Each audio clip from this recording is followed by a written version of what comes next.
rupture de stock. Je pense que c'est le terme que vous avez le plus entendu, surtout durant cette semaine du Black Friday, même si bon, on sait tous que ce n'est pas en soi la semaine officielle, mais que pas mal de bons plans sont tombés. Et effectivement, depuis quelques jours, voire depuis quelques semaines, vous avez dû constater les fortes ruptures de stock, ou encore, aka en anglais, out of stock, de certains composants, notamment les processeurs, les cartes graphiques. Alors aussi, il y a quelques disques durs SSD, quelques alimentations, notamment chez Seasonic, ainsi que quelques cartes mères au chipset B550. Mais bon, cela, mis à part ça, c'est pas si grave que ça, mais on va plus parler des processeurs et des cartes graphiques qui sont réellement touchés. Surtout que, comme vous le savez, durant cette fin d'année, on a eu pas mal de sorties, et c'est d'ailleurs un peu ça la cause de ces ruptures de stock qu'on retrouve partout.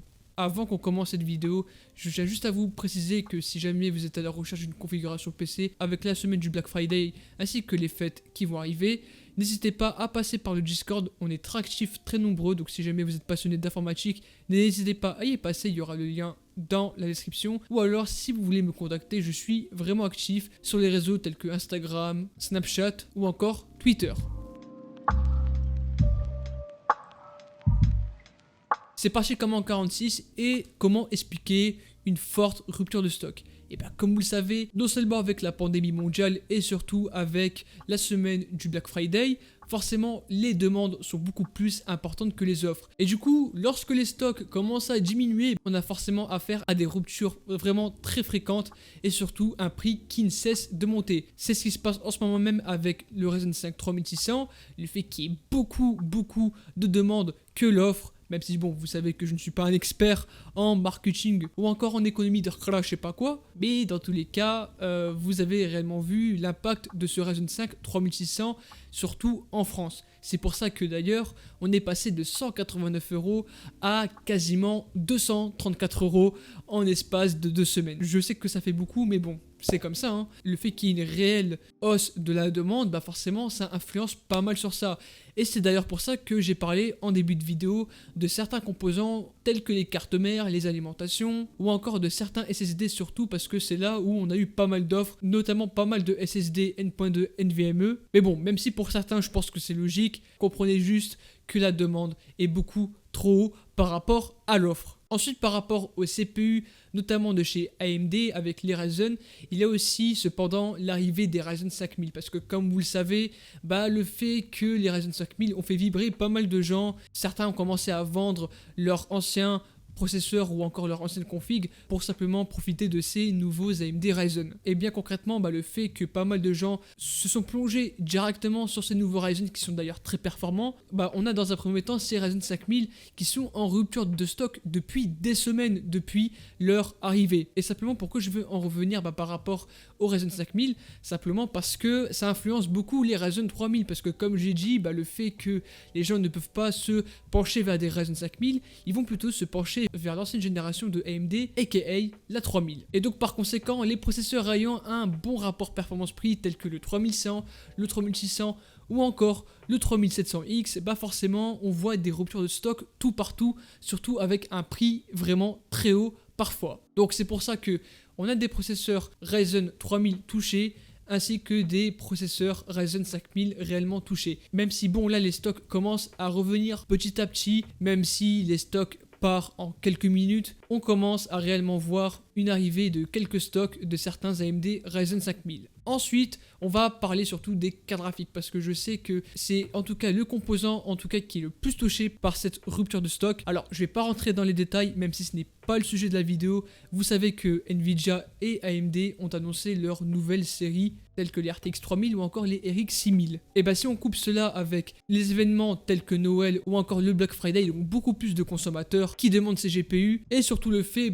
que la stratégie marketing de Nvidia était complètement abusive. Genre en gros Nvidia annonçait des RTX 3000 où les performances seraient incroyables alors qu'il n'y a même pas de stock. Et si en plus on lit ça au fait que la production de matériaux est assez limitée, notamment avec cette pandémie nationale, Et bah si on couple les trois, on peut tout de même comprendre pourquoi ces GPU sont en rupture de stock. Et c'est pareil pour AMD, même si bon c'est un petit peu moins abusif que Nvidia, mais il faut pas oublier non plus que AMD non seulement doivent se focus sur les nouvelles RX 6000, mais aussi surtout sur les Ryzen 5000, 3000 et surtout sur les consoles telles que la PS5. Et ouais, AMD ils sont vraiment dans la sauce, donc c'est pour ça que les RX 6000, même s'ils sont moins présents que les RTX 3000, on constate surtout qu'il y a très peu de stock. Mais bon, en soi, comme je vous l'ai dit, je vais pas m'attarder dessus.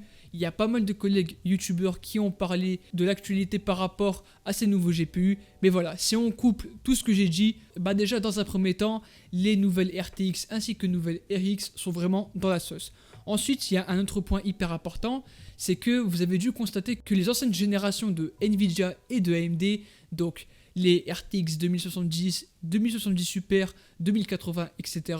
ainsi que chez AMD, les RX 5700, 5700 XT et d'ailleurs même les RX 5600 XT, donc en parallèle aussi les RTX 2060, avec l'arrivée de ces nouveaux GPU, forcément Nvidia et AMD arrêtent de produire simplement ces anciennes cartes graphiques. Parce que pour être rentable, ils ne vont pas vendre des anciennes générations s'il y en a une autre qui est beaucoup plus récente et surtout beaucoup plus performant par rapport à son prix. Voilà, donc pour les personnes qui veulent se procurer une configuration, on va dire, un peu plus haut de gamme, franchement, n'attendez pas les anciennes générations de Nvidia AMD puisque vraiment, ça va picoter de ouf. Surtout un point que je n'ai pas précisé, mais ça concerne beaucoup plus les cartes graphiques, c'est que vu que la production des matériaux est vraiment limitée, si on compare cela aux processeurs, les cartes graphiques sont beaucoup plus difficiles à revenir en stock. Parce que vu qu'un processeur, c'est beaucoup plus simple à produire et que ça rentre plus ou moins rapide dans les entrepôts au monde, forcément les cartes graphiques, vu que c'est un peu plus grand,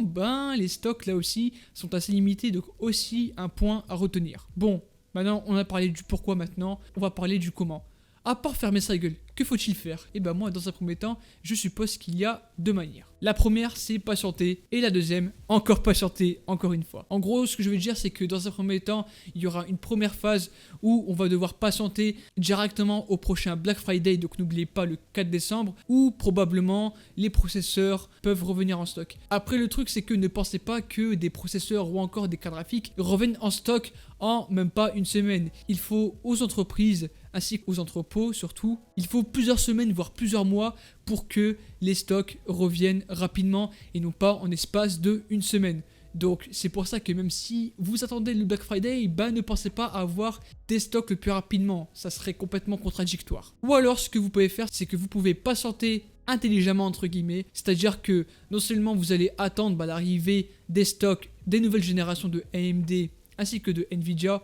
Quand je parle de AMD, c'est bien sûr CPU et GPU. Et il y en a surtout qui vont penser que, vu que l'arrivée des stocks de cette nouvelle génération, ils peuvent faire hypothèse que l'ancienne génération de processeurs, donc les Ryzen 3000, peuvent beaucoup baisser en prix, en sachant qu'ils sont tout de même produits par AMD. Et c'est d'ailleurs c'est ce qui s'est passé lorsque les processeurs de 3ème génération sont sortis. Lorsqu'ils sont revenus en stock, forcément les prix ont beaucoup diminué avec les Ryzen 2000.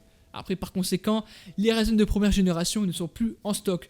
Donc, il se peut que probablement les Ryzen de seconde génération ne soient plus du tout en stock. Donc voilà, c'est soit t'attends pour choper les dernières générations, ou soit alors tu patientes pour que justement, grâce au fait que les nouvelles gènes sont sorties, que les anciennes puissent diminuer en prix. Et aussi, un troisième point à ne surtout pas oublier, mais que personne n'en parle, c'est le marché de l'occasion. C'est pas parce qu'un processeur a été utilisé durant des mois, voire limite une année, que forcément il est inutilisable. En sachant qu'un processeur, franchement, c'est durable, c'est pas comme une carte graphique, ça n'a rien à voir. Donc, en tout cas, vous pouvez checker sur l'ancienne génération des Ryzen ou pourquoi pas des Intel qui eux aussi sont un petit peu dans la sauce. À regarder en occasion quelques Ryzen 5 3600, mais surtout pas mal de Ryzen 7 3700X. J'en ai déjà vu pour 230, 250 euros. Et même si ça a déjà été utilisé, c'est pas si grave que ça parce que c'est très durable en tout cas un processeur. Après, vous pouvez faire pareil pour les GPU à condition qu'ils n'ont pas été utilisés durant des années et des années. Mais pour un tarif entre 200 et 300 euros,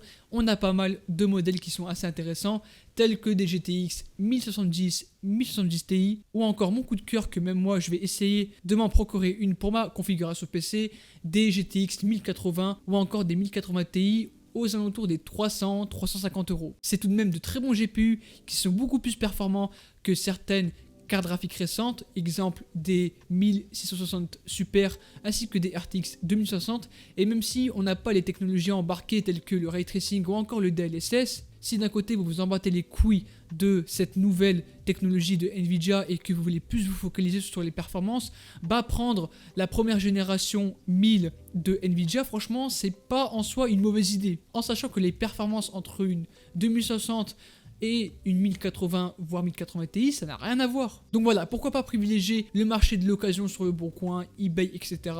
en se focalisant sur les processeurs ainsi que sur les cartes graphiques. Même moi je m'y mets, donc franchement n'hésitez pas à le faire, hein. Ça ne coûte que rien, vous payez moins cher et même si ça a déjà été utilisé, vous allez tout de même en profiter. Voilà, je pense que j'ai plus ou moins tout dit, même si elle n'a pas été assez complète vu que ce n'est pas trop le sujet de la vidéo de vulgariser sur Nvidia et AMD. J'espère en tout cas que cette vidéo vous aura plu. Si c'est le cas, n'hésitez pas à vous abonner, à liker, ça me ferait super plaisir, à me suivre sur les réseaux sociaux afin de rester à l'afflux, notamment par rapport aux promotions du Black Friday, etc. Et moi du coup les gars, je vous dis à la prochaine et ciao tout le monde, c'était votre gars Asvox.